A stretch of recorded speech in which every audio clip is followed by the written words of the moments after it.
तो आप सबका स्वागत है केमिस्ट्री कोच के यूट्यूब चैनल पर। मैं हूं आपका केमिस्ट्री कोच पवन शर्मा। और पिछले 2 वीडियोज़ में अपन ने डिस्कस किया मोल कॉन्सेप्ट के शुरुआती फार्मूले कि मोल कैसे कैलकुलेट किया जाता है जब किसी सब्सटेंस का आपको वेट दे दिया जाए या फिर कोई भी गैसियस मॉलिक्यूल या गैसियस एटम अगर उसका आपको पास में वॉल्यूम दिया हो गया हो या कोई भी स्पीसीज हो इन जनरल जैसे एटम मॉलिक्यूल्स और electrons proton neutrons free radicals अगर इनका आपको नंबर्स दिया गया हो यानी नंबर ऑफ स्पीसीज दिए गए हो तो मोल को कैसे कैलकुलेट करते हैं। और इन तीनों फार्मूलों को अपन ने आपस में इंटररिलेट किया था या फिर कोरिलेट किया था कि कैसे इन तीनों फार्मूले की हेल्प से अपन आपस में क्वेश्चंस को सॉल्व कर सकते हैं। आज जो अपन डिस्कस करने जा रहे हैं वो है मोल का बहुत ही इंपॉर्टेंट टॉपिक जो कि है कॉन्सेंट्रेशन। एक्चुअल में जो कॉन्सेंट्रेशन होता है उसको अपन मोल पर लीटर में एक्सप्रेस करते हैं। कॉन्सेंट्रेशन को मोल पर लीटर में एक्सप्रेस किया जाता है। यानी अगर आपके पास में कोई भी कंपाउंड दिया गया हो तो अपन इस तरीके से एक्सप्रेस कर सकते हैं मोल पर लीटर इक्वल्स टू कॉन्सेंट्रेशन। ये इन जनरल है। कॉन्सेंट्रेशन को अगर आपको एक्सप्रेस करना हो तो ये मोल पर लीटर में होता है। अब यूनिट की बात करें तो उसका यूनिट मोल पर लीटर हो जाएगा। तो यानी मोल लिख लेना है और उसको डिवाइड कर देना उसके वॉल्यूम से। जैसे आप लोगों ने 2 लीटर में 4 मोल डिजोल्व कर दिए तो आ जाएगा 4/2। जैसे आप लोगों ने 3 लीटर में 6 मोल डिजोल्व कर दिए तो आ जाएगा आपके पास में 6/3। यानी मोल लिखना है और उसको डिवाइड कर देना उसके वॉल्यूम से, और वॉल्यूम किस में होना चाहिए? लीटर के अंदर। तो इन जनरल अपन कॉन्सेंट्रेशन को मोल पर लीटर में एक्सप्रेस करते हैं। अब कॉन्सेंट्रेशन के अपने पास में वेरियस टाइप्स है, बहुत सारे अलग अलग टाइप्स होते हैं। तो कॉन्सेंट्रेशन के अपन शुरुआती टाइप्स पढ़ते हैं कि कॉन्सेंट्रेशन को किस तरीके से अपन डिस्कस करें। यहाँ पे कॉन्सेंट्रेशन को किस तरीके से एक्सपोज कर सकते हैं। आज अपन कॉन्सेंट्रेशन को आज एक्सपोज करेंगे। कॉन्सेंट्रेशन का मायना अपने पास में क्या है, कॉन्सेंट्रेशन को किस तरीके से अपन यूज कर सकते हैं, तो थोड़ा ध्यान बनाए रखिएगा। तो कॉन्सेंट्रेशन एक्चुअल में बेसिक कॉन्सेंट्रेशन जो होती है वो होती है आप लोगों के पास में पहली परसेंटेज कॉन्सेंट्रेशन। दूसरा आपके पास में आता है मोलारिटी जिसको कैपिटल एम से डिनोट करेंगे। तीसरा आपके पास में आता है मोलालिटी जिसको अपन स्मॉल एम से डिनोट करेंगे।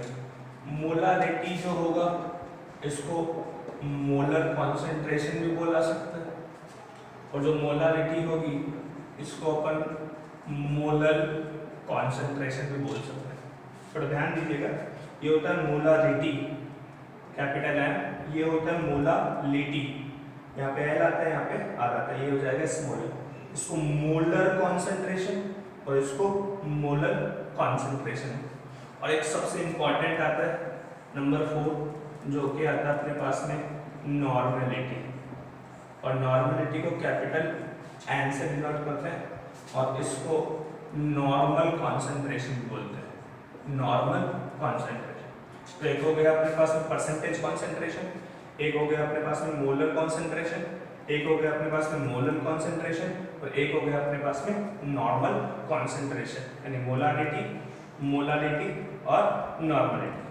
अब इनको क्वेश्चंस में अगर अपने को इनका जिक्र किया हुआ है, क्वेश्चंस में अपने को इनको ये दिया हुआ है तो अपन इनको किस तरीके से सॉल्व करें, या मोलारिटी या नॉर्मलिटी पूछे और अपने को कुछ इन्फॉर्मेशन दी हुई है तो इनको कैसे अपन कैलकुलेट कर सकते हैं, इनको कैसे अपन फाइंड आउट कर सकते हैं, ये थोड़ा सा अपन ध्यान देंगे।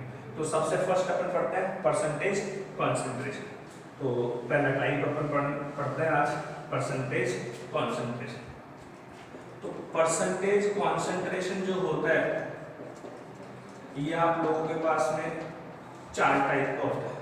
परसेंटेज कॉन्सेंट्रेशन कितने टाइप का होता है? 4 टाइप का। 4 टाइप का कौन सा होगा तो थोड़ा ध्यान देना। तो पहला आता है percentage weight by weight, percentage weight by weight, इसको लिखेंगे परसेंटेज W/W। दूसरा अपने पास में आता है परसेंटेज वेट बाय वॉल्यूम, यानी परसेंटेज W बाय V। तीसरा आता है अपने पास में परसेंटेज V बाय W यानी वॉल्यूम बाय वेट। और चौथा अपने पास में आता है परसेंटेज V बाय V यानी परसेंटेज वॉल्यूम बाय वॉल्यूम। ये वाला जो परसेंटेज टर्म होता है अपने पास में बहुत ही कम काम में आता है। सबसे ज़्यादा अपने पास में तीनों फर्स्ट, सेकंड और फोर्थ ये अपने पास में ज़्यादा काम में आएंगे, क्योंकि अपन जनरली जो सॉल्यूशन लेते हैं वो सॉल्यूशन अपन हमेशा लिक्विड सॉल्यूशंस लेते हैं। तो या तो जो सॉल्यूशन होगा उसका हमेशा अपने को वॉल्यूम लेना होगा, या फिर अपने पास में कोई सॉलिड सॉल्यूशन है तो उसमें अपन यहाँ पे वेट काउंट करेंगे। तो अब percentage W by W, percentage W by V या V बाई W या V बाई V, इसको किस तरीके से फाइंड आउट करते हैं तो थोड़ा ध्यान रखना। पहला लेते हैं अपन percentage W by W। Percentage W by W का मतलब यहाँ पे होगा weight of solute, weight of solute divided by volume of solution, volume of solution. ऊपर हमेशा आपको सॉल्यूट लेना है, नीचे हमेशा आपको सॉल्यूशन लेना है। इस बात की थोड़ी जानकारी आप लोगों के पास में होनी चाहिए कि अपने को हमेशा जो ऊपर वाला टर्म होगा वो हमेशा सॉल्यूट लेना होगा, और जो नीचे वाला टर्म होगा वो अपने को हमेशा सॉल्यूशन लेना होगा। अब कई लोग ऐसे कहेंगे कि सर हमारे को तो सॉल्यूट, सॉल्वेंट, सॉल्यूशन इनका नहीं पता, तो अपन थोड़ा सा इसको पहले डिस्कस कर लेते हैं कि कोई भी सॉल्यूशन होता है उसमें मेजरली अपने पास में दो कंपोनेंट होते हैं। पहला होता है सॉल्यूट और दूसरा होता है सॉल्वेंट। तो ऐसे कह सकते हैं कि अगर सॉल्यूट और सॉल्वेंट को अगर मिक्स कर दिया जाए, सॉल्यूट और सॉल्वेंट को अगर मिक्स कर दिया जाए तो अपने पास में बन जाता है सॉल्यूशन। सॉल्यूट और सॉल्वेंट को अगर मिक्स कर दिया जाए तो अपने पास में बन जाता है सॉल्यूशन। अब बात आती है कि सॉल्यूट को कैसे आइडेंटिफाई करेंगे और सॉल्वेंट को कैसे आइडेंटिफाई करेंगे। कि अपने पास में सॉल्यूशन तो बना दिया, लेकिन पता कैसे लगेगा कौन सा सॉल्यूट है और कौन सा सॉल्वेंट। तो जो कंपोनेंट या जो सब्सटेंस अपने पास में लेस अमाउंट या लेस वॉल्यूम में होगा, जो कंपोनेंट या जो सब्सटेंस अपने पास में लेस अमाउंट या लेस वॉल्यूम में होगा उसको बोला जाएगा सॉल्यूट। और जो ज़्यादा कंपैरेटिवली सॉल्यूट की ज़्यादा अमाउंट में प्रेजेंट होगा उसको बोला जाएगा सॉल्वेंट। यानी जो लेजर अमाउंट में होगा उसको बोल दिया जाएगा सॉल्यूट, और जिसका अमाउंट अपने पास में ज़्यादा होगा इन कंपैरिजन टू सॉल्यूट तो वो जाएगा आपके पास में सॉल्वेंट। और सॉल्यूट और सॉल्वेंट को मिलाकर अपन क्या बोलेंगे, सॉल्यूशन। यहाँ मैं बार बार सॉल्यूट नहीं लिखूंगा, तो सॉल्यूट को मैंने B से रिप्रेजेंट किया है और सॉल्वेंट को मैंने A से रिप्रेजेंट किया है। तो सॉल्यूट को अपन B से डिनोट करेंगे और सॉल्वेंट को अपन A से डिनोट करेंगे, और सॉल्यूट प्लस सॉल्वेंट दोनों मिलाकर अपने पास में क्या हो जाएंगे, सॉल्यूशन। तो अपने पास में यहाँ पे आ जाने कि percentage W by W means ऊपर आपको हमेशा याद रखना है, ऊपर लेना है सॉल्यूट और नीचे लेना है आपको हमेशा सॉल्यूशन। यहाँ पे W बाई W यानी दोनों जगह वेट है, तो मैंने यहाँ पे वेट लिखा, और सॉरी यहाँ पर आ जाएगा आपके पास में वेट, और आपके पास में यहाँ पे आ जाएगा वेट। तो दोनों जगह W बाई W यानी वेट बाई वेट आएगा, ऊपर सॉल्यूट है नीचे सॉल्यूशन। चलो बताओ इसको कैसे लिखेंगे, बहुत बढ़िया, इसको लिखेंगे वेट ऑफ, बहुत बढ़िया, weight of solute, very good, divided by volume of solution, बहुत बढ़िया, क्लियर है। चलो बताओ इसको कैसे लिखोगे, बिल्कुल इसको लिखेंगे upon volume of solute divided by नीचे W यानी वेट, तो ये आ जाएगा आपके पास में weight of solution, very good. इसको किस तरीके से लिखा जाएगा, दोनों जगह अपने पास में क्या है, वॉल्यूम, और ऊपर क्या आता है सॉल्यूट, नीचे क्या आता है सॉल्यूशन। तो इसको कैसे लिखोगे आप, इसको लिखोगे वॉल्यूम ऑफ, बहुत बढ़िया, volume of solute divided by volume of solution, ठीक, क्लियर बात। यानी अपने पास में परसेंटेज कॉन्सेंट्रेशन जो होती है वो चार टाइप का होगा, percentage W by W, percentage W by V, percentage V by W और परसेंटेज V बाई V, ठीक है। तो ऊपर अपने को हमेशा सॉल्यूट लेना है और नीचे अपने को हमेशा सॉल्यूशन लेना है। इस तरीके से इन चारों कंसंट्रेशन टर्म्स को अपन परसेंटेज कंसंट्रेशन को अपन ने डिफाइन कर दिया, आप लोग लिख सकते हो इसको। अब बात करते हैं इसमें आगे बेटा,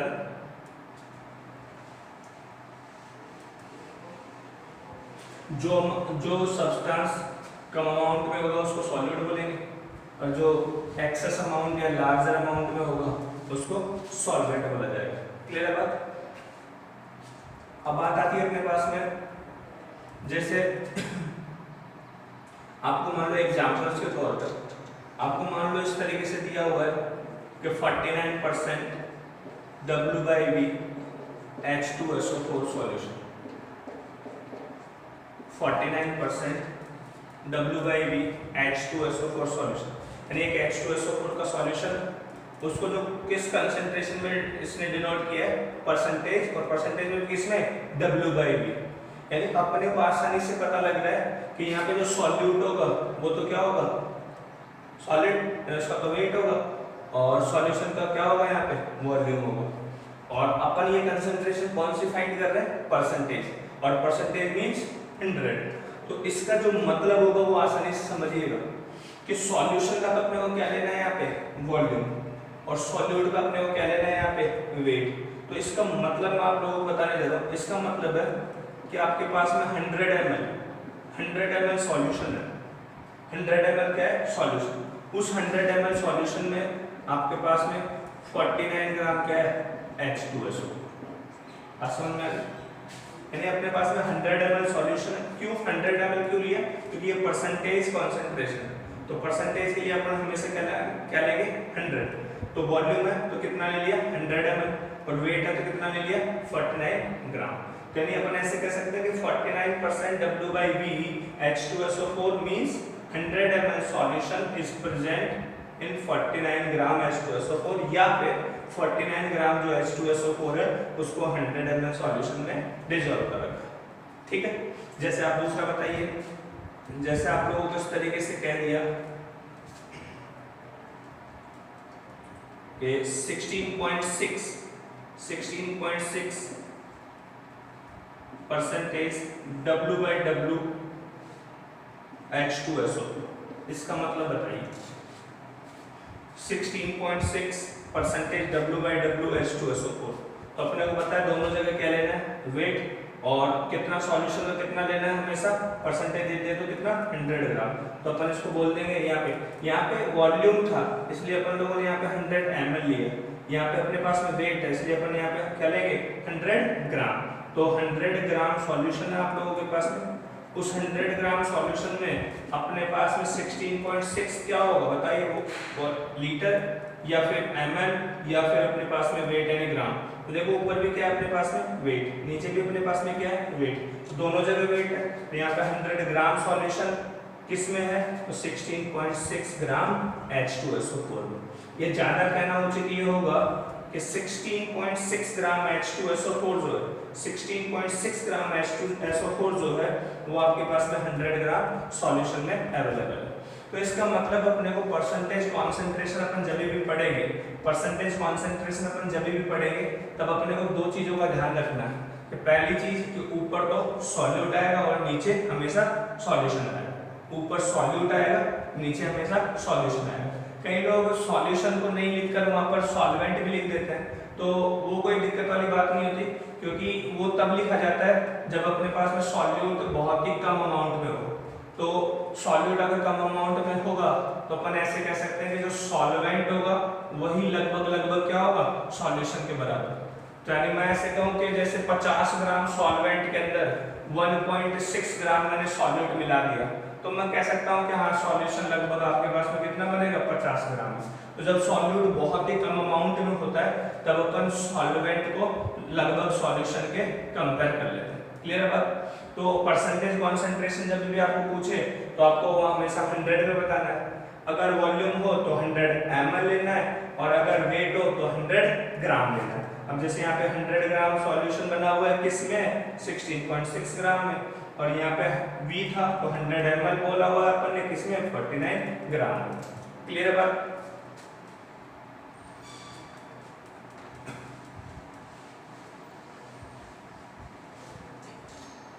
इसके आगे अपन डिस्कस करते हैं कि मोलारिटी क्या होगा। मोलारिटी इसको अपन मोलर कॉन्सेंट्रेशन भी बोलते हैं और इसको कैपिटल एम से डिनोट किया जाता है। तो इसका बहुत इंपॉर्टेंट फार्मूला और ये फार्मूला आपको याद रखना है। Molarity equals two moles of solute divided by volume of solution. Molarity equals two moles of solute divided by volume of solution. यानी सॉल्यूट के मोल्स लेने और सॉल्यूशन का वॉल्यूम लेना, लेकिन वो वॉल्यूम किस में होना चाहिए? लीटर में। आपको ये बात ध्यान रखनी है कि सॉल्यूट के मोल्स को डिवाइड कर देना है किससे? सॉल्यूशन के वॉल्यूम से, और सॉल्यूशन का वॉल्यूम हमेशा किस में होगा? लीटर में होगा।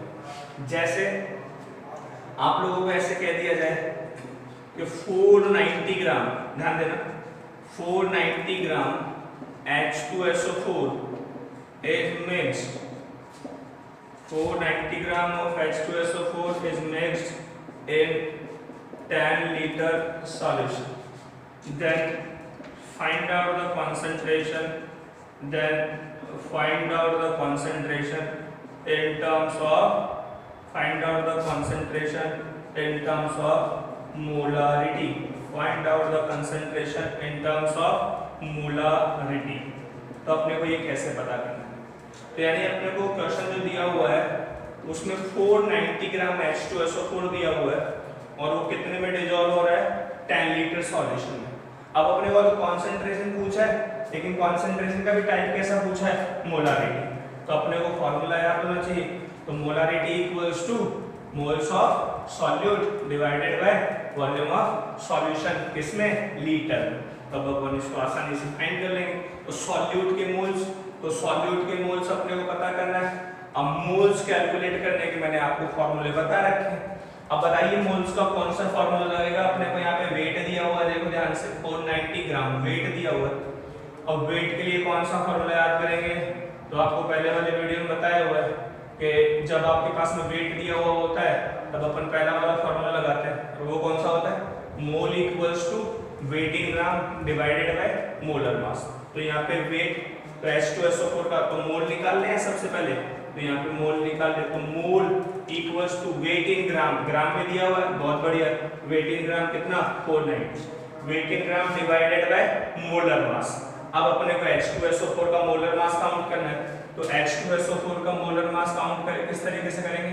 तो 2 हाइड्रोजन का 2, सल्फर का 32 और ऑक्सीजन का कितना होता है? 16। कितने ऑक्सीजन है? 4। तो 16 into 4 64। तो ये कितना आ जाएगा आपके पास में? 98। 2 हाइड्रोजन के लिए, 2 हाइड्रोजन इसलिए 2, सल्फर का 32 और एक ऑक्सीजन का होता है 16। तो 16 into 4 64। इसको आप ऐड करोगे तो ये कितना आ जाएगा? 98 आ जाएगा। तो ये आ गया weight in gram divided by molar mass. कितना आ गया? 98। 49 टू जा 98। 10/2, 10/2 मतलब 5 मोल्स। कितना आ गया? 5 मोल। आसान, आप लोग कर सकते हो। Mole equals to weight in gram divided by molar mass. Weight दिया हुआ है ग्राम में कितना? 490 डिवाइडेड बाय मोलर मास, और मोलर मास कितना हो जाएगा? 98। तो 490 बाय 98 करोगे 49 से ये कैंसिल हो जाएगा 2 टाइम्स, और ये हो जाएगा 10/2 यानी 5 मोल्स। तो सॉल्यूट के मोल्स कितने आ गए? 5। तो मोलारिटी, मोलारिटी का simple formula, molarity equals two moles of solute. Solute के कितने मोल्स आए? 5। तो moles of solute divided by volume of solution, किसमें? लीटर में। कितना दिया हुआ आपके पास में? 10 लीटर। तो ये हो गया 5/10 यानी 0.5 कैपिटल एम। क्यों कैपिटल एम अपन किसके लिए बताते हैं? मोलारिटी के लिए। तो अपन इसको बोल सकते हैं 0.5 कैपिटल एम या 0.5 मोलर, 0.5 मोलर। बात क्लियर है? तो इस तरीके से अपन मोलारिटी को डिफाइन कर लेते हैं। लिख लीजिए आप इसको।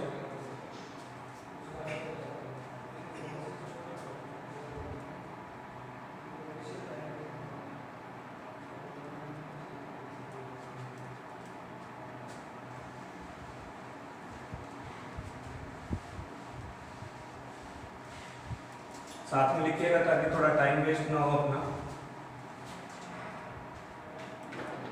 चलो ठीक है, अपन नेक्स्ट कॉन्सेंट्रेशन जो कि तीसरा है वो आता है अपने पास में मोलालिटी।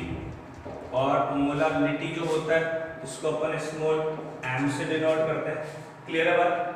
अब मोलालिटी का फॉर्मूला क्या होगा? तो मोलालिटी जो होती है वो लगभग एक जैसी होती है मोलालिटी के, कोई खास ज्यादा डिफरेंस नहीं होता, बस एक चीज का डिफरेंस होता है। तो मोलालिटी इक्वल्स टू, यहाँ पे भी वही लिखना है, moles of solute divided by, वहां पर अपन लोगों ने क्या लिखा था, वॉल्यूम ऑफ सॉल्यूशन, जबकि यहाँ पे क्या लिखना है, वेट ऑफ सॉल्वेंट। यहाँ पे क्या लिखना है, वेट ऑफ सॉल्वेंट। किस में लिखना है, केजी में। वहां पे वॉल्यूम किस में लिखा था, लीटर में। और यहाँ पे किस सॉल्वेंट का वेट लिखना है किसमें, केजी में। थोड़ा ध्यान से देखिएगा, molality, molality equals two moles of solute divided by weight of solvent. Solvent का वेट लेना है किसमें, केजी में। मोलारिटी क्या था, मोलारिटी जो था आपके पास में moles of solute divided by volume of solution किसमें, लीटर में। जबकि यहाँ पे क्या आएगा, वेट ऑफ सॉल्वेंट किसमें, केजी में। बस इस बात का आपको थोड़ा ध्यान रखना है कि वहां पे वॉल्यूम लेना है जो अपने को लीटर में लेना है,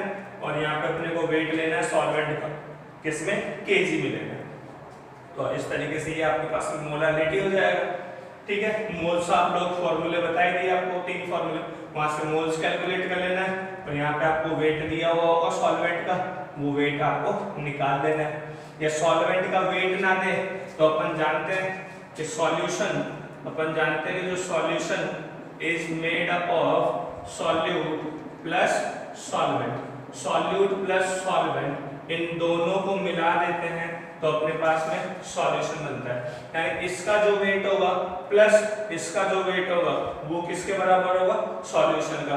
तो अगर आपको सॉल्यूशन का वेट पता है और अगर आपको सॉल्यूट का वेट पता है तो क्या आप सॉल्वेंट का वेट नहीं निकाल सकते हो, आसानी से निकाल देंगे। तो क्या करेंगे अपन, सॉल्यूशन में से क्या माइनस कर देंगे, सॉल्यूशन का जो वेट होगा उसमें से क्या माइनस कर देंगे, सॉल्यूट माइनस कर देंगे। तो ये आपका वेट किसका आ जाएगा, सॉल्वेंट। ठीक है, आपको बेसिक बातें ध्यान रखनी है, कुछ ज्यादा नहीं है। आपको हो सकता है कि डायरेक्टली वो सॉल्वेंट का वेट ना दे, वो हो सकता है सॉल्यूट का वेट दे दे, और सॉल्यूट के वेट के साथ साथ में वो सॉल्यूशन का वेट दे दे। तो अपने को पता है जो सॉल्यूशन होता है वो सॉल्यूट प्लस सॉल्वेंट का एक मिक्सचर होता है, इसलिए अपन ने क्या किया, सॉल्यूशन में से सॉल्यूट को माइनस कर दिया, तो क्या आ जाएगा आपके पास में, सॉल्वेंट हो जाएगा। Get it? बिल्कुल सिंपल, बिल्कुल ठीक वैसा ही है जैसा अपन ने मोलारिटी पढ़ा था। ठीक है, लिख लीजिए आप।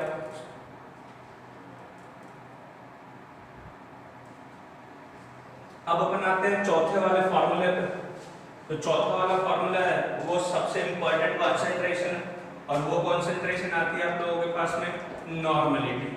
अब थोड़ा ध्यान देना, नॉर्मलिटी क्या होती, तो इस पर काफी कुछ अपन डिस्कस करेंगे, क्योंकि नॉर्मलिटी जो है वो आप लोगों के पास में रिडॉक्स रिएक्शन, जो कि इसके नेक्स्ट वाला अपन टॉपिक पढ़ेंगे, रिडॉक्स रिएक्शन, और 12th क्लास का चैप्टर नंबर 3 इलेक्ट्रोकेमिस्ट्री, उसमें सबसे ज्यादा इंपॉर्टेंट अपने पास में यही है नॉर्मलिटी।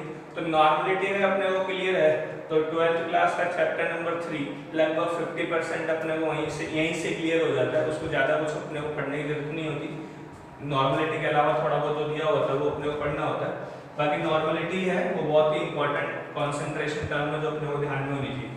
तो नॉर्मलिटी को अपन कैपिटल N से डिनोट करेंगे सबसे पहली बात तो।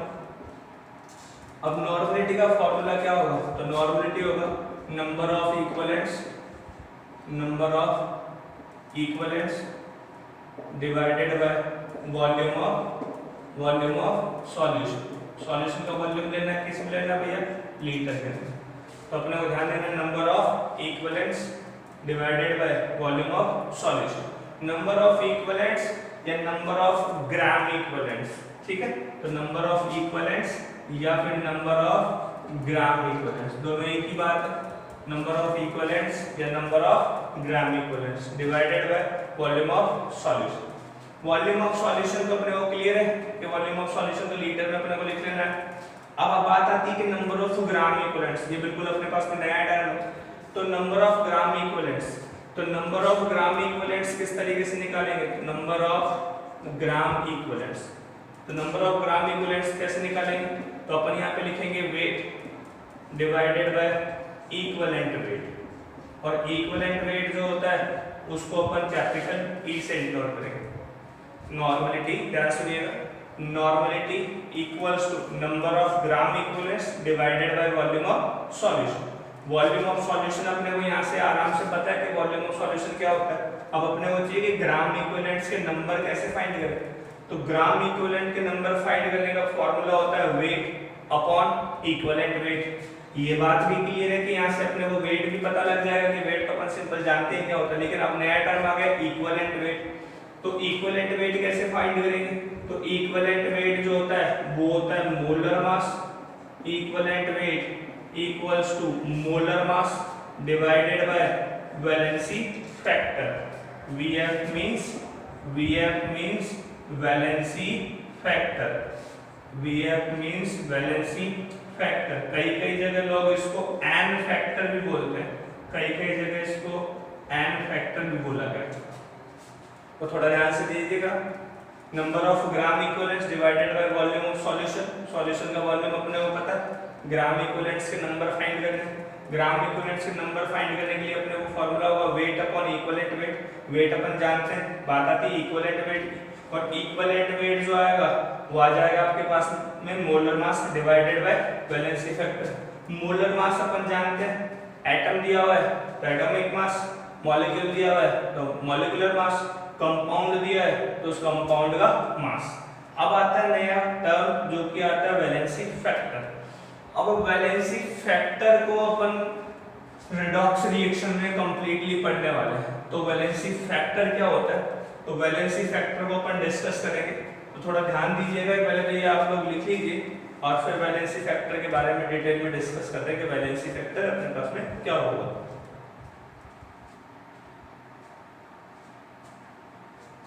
बिठा दे।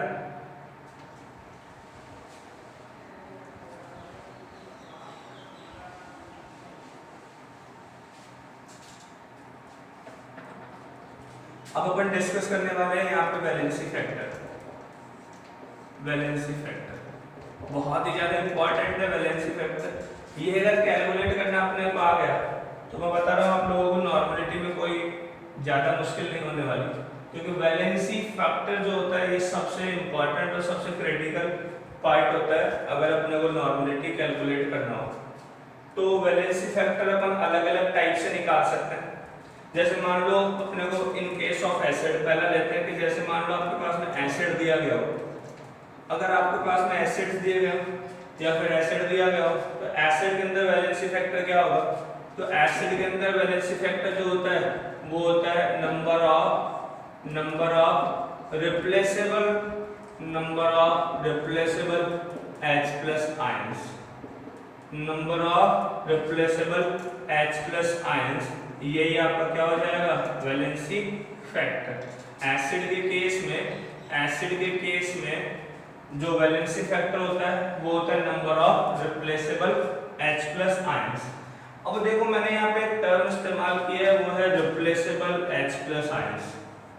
आप लोगों को किसी भी एसिड में डायरेक्ट हाइड्रोजन देखकर नहीं बताने कि उसका वैलेंसी फैक्टर उतना हो जाएगा। जैसे हाइड्रोजन 1 हो तो उसका वैलेंसी फैक्टर 1, हाइड्रोजन 2 हो तो उसका वैलेंसी फैक्टर 2, हाइड्रोजन 3 हो तो उसका वैलेंसी फैक्टर 3, ऐसे नहीं बताना। अपने को ये ध्यान रखना number of replaceable H+ ions. अपने को केवल ऐसे H+ आयंस के बारे में बताना जिनको अपन रिप्लेस कर सकते हो, यानी ऐसा हाइड्रोजन जो H+ के रूप में बाहर निकल जाएगा केवल वही वैलेंसी फैक्टर में पार्टिसिपेट करेगा। बहुत ध्यान से सुनिएगा, लोग यहाँ पे बहुत गलती करते हैं। अपने को वैलेंसी फैक्टर जब भी आपको एसिड दिया गया हो तो वैलेंसी फैक्टर एसिड में हाइड्रोजन के नंबर देखकर नहीं बताएंगे कि 3 हाइड्रोजन है तो 3 वैलेंसी फैक्टर हो जाएगा, नहीं। अपने को वैलेंसी फैक्टर एसिड्स के केस में वो बताने हैं केवल वो हाइड्रोजन एटम जो H+ आयंस के रूप में बाहर निकल जाएंगे वही आपके पास में वैलेंसी फैक्टर का काम करेंगे। जैसे अपन लेते हैं HCl एसिड, हाइड्रोक्लोरिक एसिड। अपने को पता है ये H+ और Cl- में ब्रेक होता है तो यहाँ से वैलेंसी फैक्टर कितना आ गया 1। वैलेंसी फैक्टर 1 क्यों आया, क्योंकि यहाँ पे अपने पास में एक H+ आयन। दूसरा बात करते हैं अपन H2SO4। H2SO4 को जब अपन डिसोशिएट करवाते हैं तो ये बनता है 2H प्लस SO4 2 माइनस। तो यहाँ पर H प्लस कितने आ गए अपने पास में 2, तो वैलेंसी फैक्टर कितना हो गया 2 हो गया। अपने पास में एक एसिड आता है, वो आता है H3PO4। अब H3PO4 जो होता है इसका मैं फोटो आप लोगों को बताऊं तो वो इस तरीके से फोटो होता है इसका OH OH OH, बड़ा इंपॉर्टेंट है, थोड़ा ध्यान से देखिएगा। इसका H3PO4 है, ये बहुत ही फेमस अपने पास में एक एसिड होता है और इसका जो डायग्राम होता है वो इस तरीके से होता है। आप लोग यहाँ से सेटिस्फाई कर पा रहे होंगे कि नाइट्रोजन फास्फोरस जो है ये नाइट्रोजन फैमिली का मेंबर होता है और नाइट्रोजन फैमिली के जो मेंबर होते हैं उनके पास में वैलेंसी इलेक्ट्रॉन्स टाइप होते हैं। तो इसने यहाँ पे इस तरीके से 5 इलेक्ट्रॉन्स के साथ में ये बॉन्ड बना रखा है, ठीक है। ऑक्टेट काउंट करोगे तो ऑक्टेट हो जाएगा 1 2 3 4 5 6 7 8। ऑक्टेट एक्सपेंड कर रहा है इसके अंदर, ठीक है ना। अब थोड़ा ध्यान दो इसके अंदर H3PO4। अब अपन ने कहा कि केवल वही हाइड्रोजन वैलेंसी फैक्टर में काम आएंगे या केवल वही हाइड्रोजन वैलेंसी फैक्टर बनाएंगे जो H प्लस के रूप में बाहर निकल जाएंगे। अब अपने को सबसे बड़ी समस्या जो आने वाली है वो ये है कि अपने को कैसे पता लगेगा कि कौन सा हाइड्रोजन एटम H प्लस के रूप में बाहर जाएगा और कौन सा एटम बाहर नहीं जाएगा। तो थोड़ा ध्यान से देखिएगा, मैं जो बात बोल रहा हूँ वो आप लोगों को समझनी पड़ेगी कि आप लोगों को केवल उस वाले हाइड्रोजन एटम पे फोकस करना है, आपको केवल उस वाले हाइड्रोजन एटम पे फोकस करना है जो hydrogen atom most electronegative element से जुड़ा हुआ हो। केवल उस हाइड्रोजन पे फोकस करना है जो मोस्ट इलेक्ट्रोनेगेटिव एलिमेंट से जुड़ा हुआ हो। तो यहाँ पे जो हाइड्रोजन है वो ऑक्सीजन से जुड़ा हुआ है, ये हाइड्रोजन भी ऑक्सीजन से, ये हाइड्रोजन भी ऑक्सीजन से। तो हाइड्रोजन जब किसी मोस्ट इलेक्ट्रोनेगेटिव एलिमेंट से जुड़ा होता है तो वो मोस्ट इलेक्ट्रोनेगेटिव एलिमेंट्स हाइड्रोजन से इलेक्ट्रॉन डेंसिटी को अपनी तरफ अट्रैक्ट कर लेता है और हाइड्रोजन को पॉजिटिव चार्ज देकर वहां से बाहर निकाल देता है। तो ये वाला जो हाइड्रोजन होगा ये आपके पास में H प्लस के रूप में बाहर आ जाएगा, ये वाला हाइड्रोजन आ जाएगा और ये वाला हाइड्रोजन आ जाएगा। तो H3PO4 के अंदर जो वैलेंसी फैक्टर होगा वो आपके पास में कितना हो जाएगा 3 हो जाएगा। बात क्लियर है। केवल वही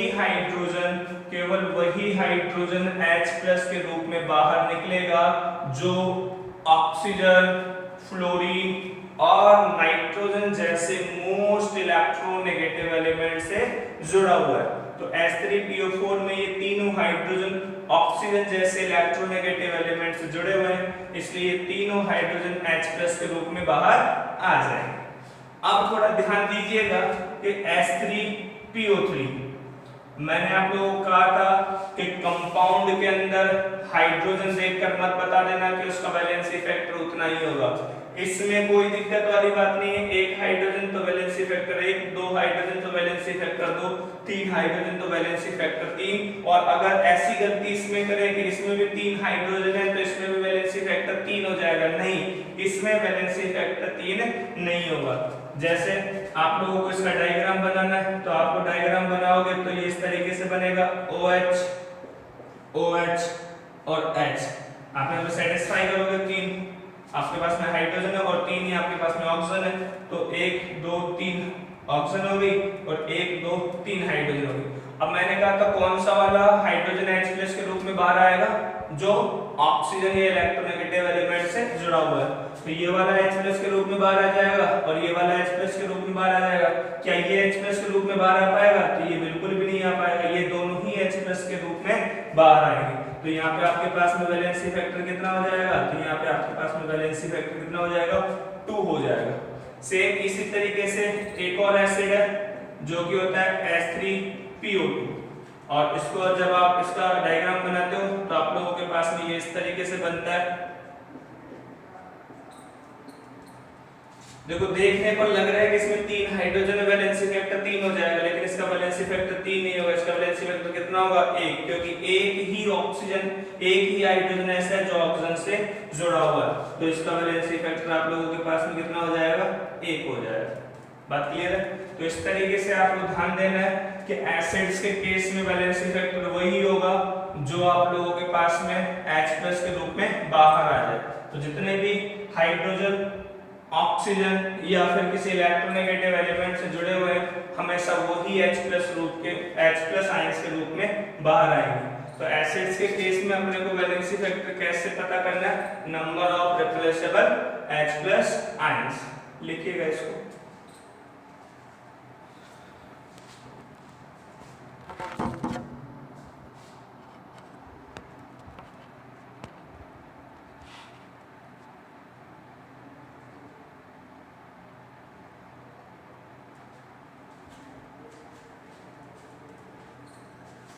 ठीक है, आगे चलते हैं। याद रखिएगा H3PO4, H3PO3 और H3PO2। H3PO4 में वैलेंसी फैक्टर 3, H3PO3 के अंदर वैलेंसी फैक्टर 2 और H3PO2 के अंदर वैलेंसी फैक्टर 1। बात क्लियर है? दूसरा आता है जब आपके पास में कोई बेस हो और उस बेस के केस में अपन वैलेंसी फैक्टर कैसे निकालें। तो जब भी बेस हो आपके पास में तो आपका वैलेंसी फैक्टर जो बनेगा वो बनेगा नंबर ऑफ OH- आयंस। वो क्या बनेगा? Number of OH- ions. Acids के केस में H+ आयंस जो होते हैं वो वैलेंसी फैक्टर देता है और बेस के केस में OH- आयंस जो होते हैं वो वैलेंसी फैक्टर देता है। तो जैसे अपने पास में यहाँ पे NaOH है, तो NaOH में आपके पास में एक OH- है, तो यहाँ वैलेंसी फैक्टर हो जाएगा 1। KOH है, इस केस में भी वैलेंसी फैक्टर आपके पास में हो जाएगा 1। जैसे आपके पास में MgOH का होल ट्वाइस है, यहाँ पे आपके पास में वैलेंसी फैक्टर हो जाएगा 2, क्योंकि यहाँ पे आपके पास में OH- कितने 2। जैसे आपके पास में एल्युमिनियम ट्राइहाइड्रोक्साइड है, तो यहाँ पे आपके पास में OH- कितने 3, तो यहाँ पे वैलेंसी फैक्टर कितना हो जाएगा 3 हो जाएगा। बात क्लियर है?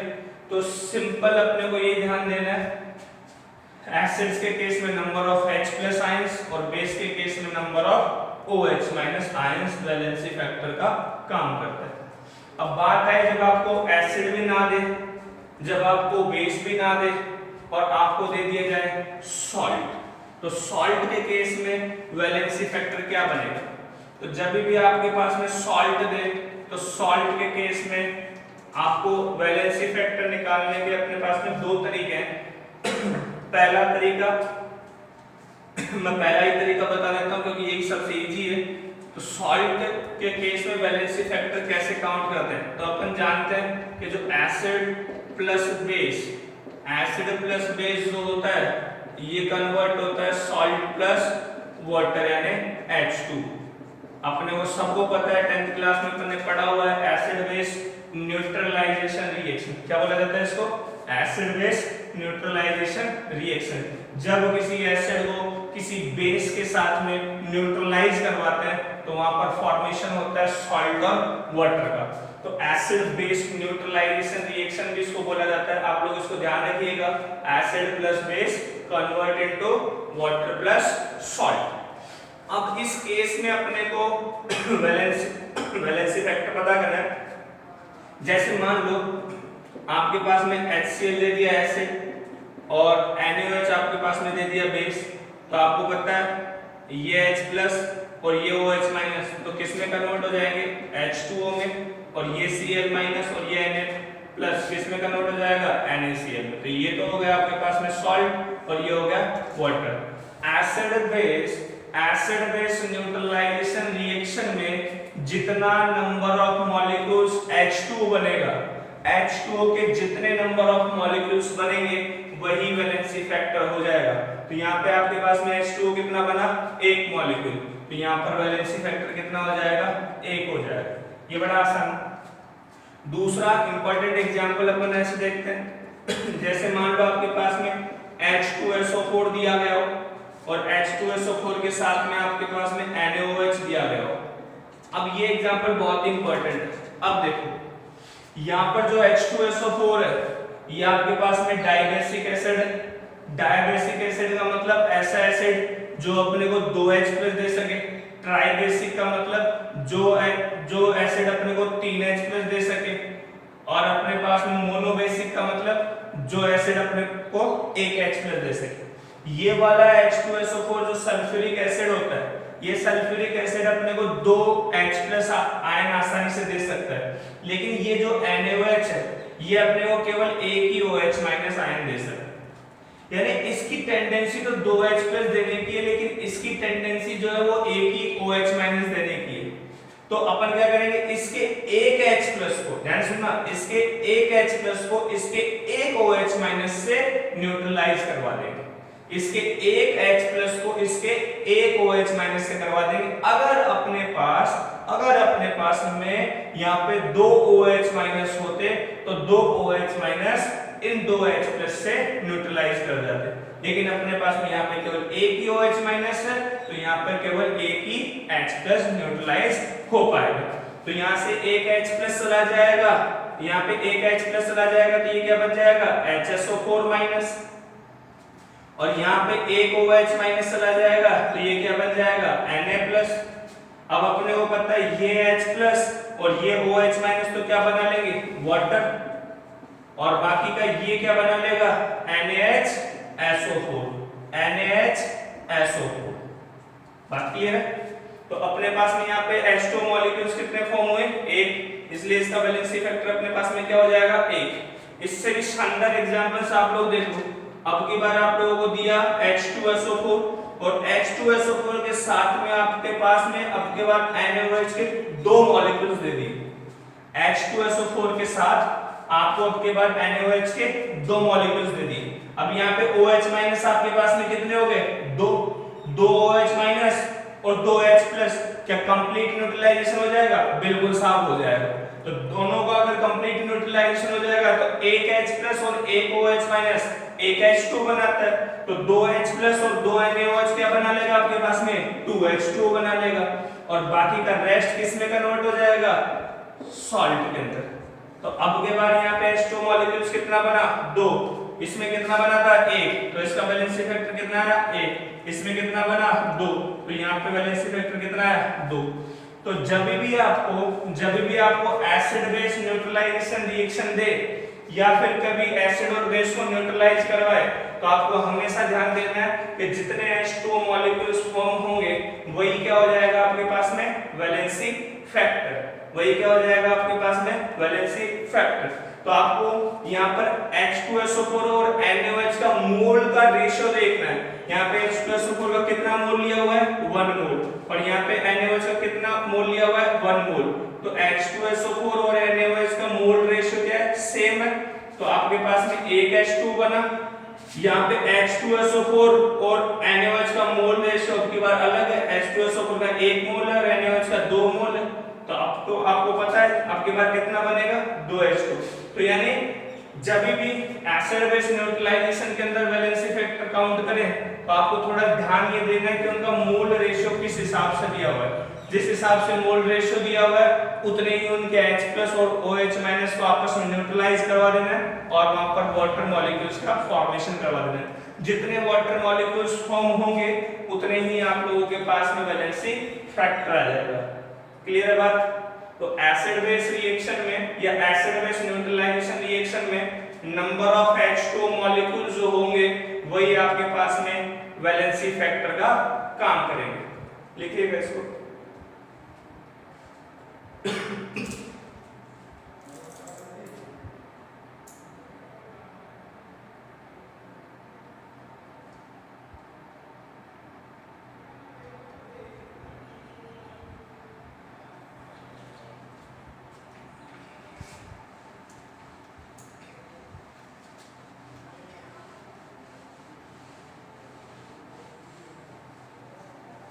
एसिड के केस में वैलेंसी फैक्टर पढ़ा, बेस के केस में वैलेंसी फैक्टर पढ़ा, और सॉल्ट के केस में वैलेंसी फैक्टर पढ़ा। अब वैलेंसी फैक्टर पढ़ते हैं ऑक्सीडेशन के केस में, और वैलेंसी फैक्टर पढ़ेंगे रिडक्शन के केस में। ये दो पार्ट अपने पास में और बचे। तो चौथा अपन वैलेंसी फैक्टर का कैलकुलेशन करते हैं जब भी आपके पास में कहीं ऑक्सीडेशन हो रहा हो, जब भी आपके पास में ऑक्सीडेशन हो रहा हो तो अपन काउंट करते हैं कि कैसे वैलेंसी फैक्टर काउंट किया जाता है। तो ऑक्सीडेशन के केस में नंबर ऑफ इलेक्ट्रॉन्स पर अपन ध्यान देंगे। Number of electrons. तो ऑक्सीडेशन का मतलब क्या होता है? ऑक्सीडेशन का मतलब ये होता है जब भी कोई एलिमेंट या जब भी कोई स्पीशीज अपने हायर ऑक्सीडेशन में चला जाता है तो उससे बोला जाता है ऑक्सीडेशन, और जब भी कोई एटम या एलिमेंट या कोई स्पीशीज अपने से लोअर ऑक्सीडेशन स्टेट में आ जाता है तो उसको बोला जाता है रिडक्शन। जैसे आपके पास में यहाँ पे Na है और Na को अगर Na प्लस में भेज दूं तो मैं कह दूंगा यहाँ पे Na पे चार्ज कितना था 0, यहाँ पर कितना आ गया प्लस का 1, यानी चार्ज क्या हुआ बढ़ा। चार्ज अगर बढ़ा तो उसको अपन क्या बोल देंगे ऑक्सीडेशन। जैसे Mg था मैग्नीशियम, इसका चार्ज कितना 0, और अगर ये Mg+2 में चला गया तो बताओ इसका चार्ज बढ़ा है घटा, बढ़ गया, तो ये भी क्या हो जाएगा ऑक्सीडेशन। जैसे आपके पास में एल्युमिनियम था और एल्युमिनियम अगर आपके पास में Al+3 में चला गया तो ये भी क्या होगा इसका चार्ज बढ़ गया, और चार्ज जब भी बढ़ा तो क्या हो जाएगा ऑक्सीडेशन। तो जब भी कोई एलिमेंट या कोई भी स्पीशीज अगर अपने से हायर ऑक्सीडेशन स्टेट में चला जाता है तो वो हमेशा ऑक्सीडेशन कहलाता है। और ऑक्सीडेशन अगर आपको समझ में आया तो इसमें वैलेंसी फैक्टर अपन आसानी से कैलकुलेट कर सकते हैं। तो Na जिसका चार्ज कितना था 0, और अगर ये Na+ में गया तो Na+ में कब जाएगा, यानी Na के ऊपर चार्ज बढ़ रहा है, Na के ऊपर चार्ज पॉजिटिव चार्ज बढ़ रहा है, इसका मतलब उसने नेगेटिव चार्ज दे दिया होगा। तो नेगेटिव चार्ज दे दिया तो इसका मतलब इसने एक इलेक्ट्रॉन दे दिया। इसने कितने इलेक्ट्रॉन दे दिए 2, और इसने कितने इलेक्ट्रॉन दे दिए 3 इलेक्ट्रॉन। तो नंबर ऑफ इलेक्ट्रॉन्स इसमें 1, तो इसका वैलेंसी फैक्टर हो जाएगा 1, इसका वैलेंसी फैक्टर हो जाएगा 2, और इसका वैलेंसी फैक्टर हो जाएगा 3। जितना चार्ज आप लोगों के पास में बढ़ रहा है उस चार्ज को बढ़ने के लिए जितने इलेक्ट्रॉन्स आपके पास में काम आ रहे हैं वही आपके पास में वैलेंसी फैक्टर बनेगा। अगर मैं इसका अपोजिट कर दूं कि Na+ जो है वो Na में चला गया, यानी +1 से किस में चला गया 0 में, चार्ज बढ़ाया घटा घट गया तो क्या बोल देंगे रिडक्शन। Mg+2 से Mg में गया, चार्ज बढ़ाया घटा घट गया तो ये भी क्या हो जाएगा रिडक्शन। Al+3 से Al में चला गया तो ये भी क्या हो जाएगा रिडक्शन। और इस दौरान कितने इलेक्ट्रॉन्स का एक्सचेंज हुआ, तो इसमें 1 इलेक्ट्रॉन का, इसमें 2 इलेक्ट्रॉन का, और इसमें 3 इलेक्ट्रॉन्स का। तो ऑक्सीडेशन हो या फिर आप लोगों के पास में रिडक्शन हो, ऑक्सीडेशन और रिडक्शन के केस में नंबर ऑफ इलेक्ट्रॉन्स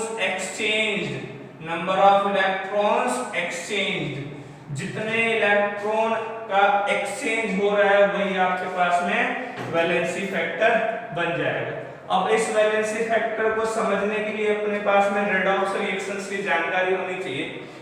तो अपन पहले इस चैप्टर को कंप्लीट कर लें। इस चैप्टर को कंप्लीट करने के बाद में अपन रेडॉक्स रिएक्शन पढ़ेंगे, और उस रेडॉक्स रिएक्शंस में आपको रिएक्शंस को बैलेंस करना बताएंगे, और बैलेंस करेंगे तो इलेक्ट्रॉन्स का कितना एक्सचेंज होगा वो अपन कैलकुलेट करेंगे, और वहां से अपने को वैलेंसी फैक्टर का और भी ज्यादा स्टडी देखने को मिलेगा।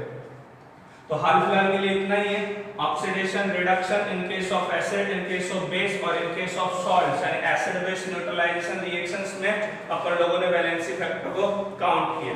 तो यहाँ से नॉर्मलिटी आपको आसानी से समझ में आ जाएगी। नॉर्मलिटी के ऊपर एक छोटा सा क्वेश्चन अपन लोग कर लेते हैं।